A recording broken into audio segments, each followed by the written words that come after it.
Di dalam Kisah Para Rasul pasal 2 ayat 37 sampai 38, ketika mereka mendengar hal itu, mendengar apa yang disampaikan oleh Petrus, hati mereka sangat terharu, lalu mereka kepada Petrus dan rasul-rasul lain.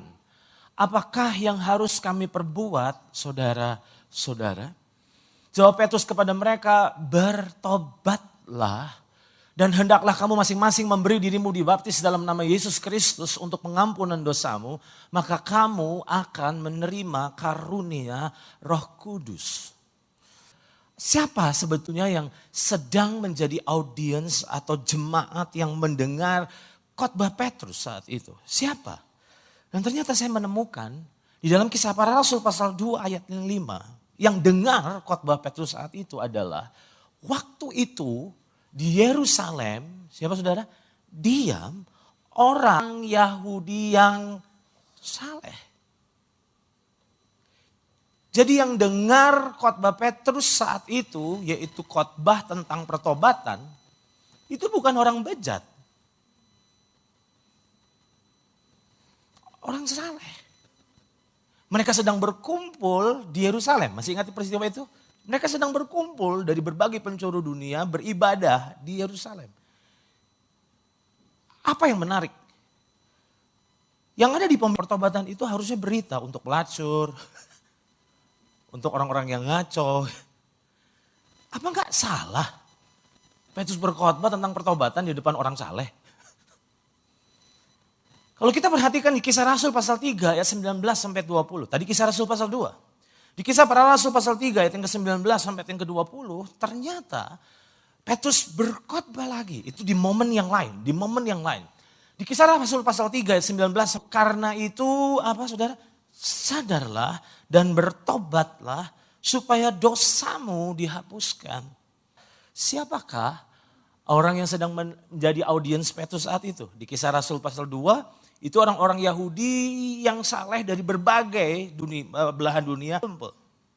Nah di dalam Kisah Para Rasul pasal 3, kembali Petrus bicara tentang pertobatan. Sadarlah, bertobatlah supaya dosamu dihapuskan. Dan saya bertanya, siapa sih orang yang sedang menjadi audiens Petrus saat itu? Dan ternyata setelah saya telusuri di dalam Kisah Para Rasul pasal 3 ayat yang ke-11, audiensnya adalah ini. Karena orang itu tetap mengikuti Petrus dan Yohanes, maka seluruh orang banyak yang sangat keheranan itu datang mengerumuni mereka di serambi yang disebut serambi Salomo. Jadi saat itu, masih ingat peristiwanya bahwa dia sedang datang ke bait suci. Ketemu sama seorang yang minta-minta, masih ingat itu? Berarti audiens saat itu adalah orang yang sedang datang ke bait suci. Kembali lagi, harusnya khotbahnya bukan khotbah pertobatan dong. Tapi ternyata Paulus pun beritanya adalah pertobatan. Perhatikan ini, dalam Kisah Para Rasul pasal 17 ayat ke-30. Dengan memandang lagi zaman kebodohan.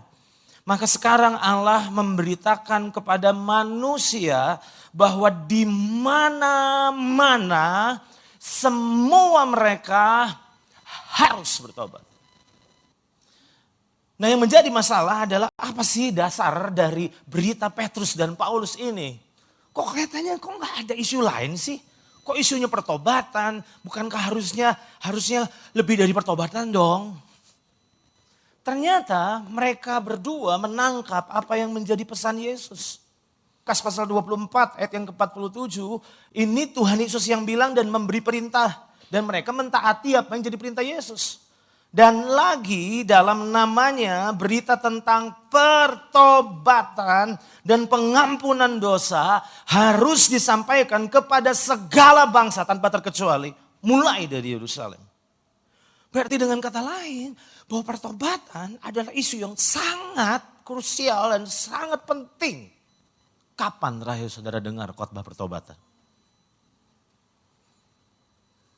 Sering banget kita dengar khotbah berkat. Sering banget kita dengar khotbah-khotbah yang menghibur, menguatkan kita. Tidak salah. Kapan terakhir saudara dengar berita tentang pertobatan? Dan kalau toh itu disampaikan, kita ngerasa bahwa itu bukan untuk kita.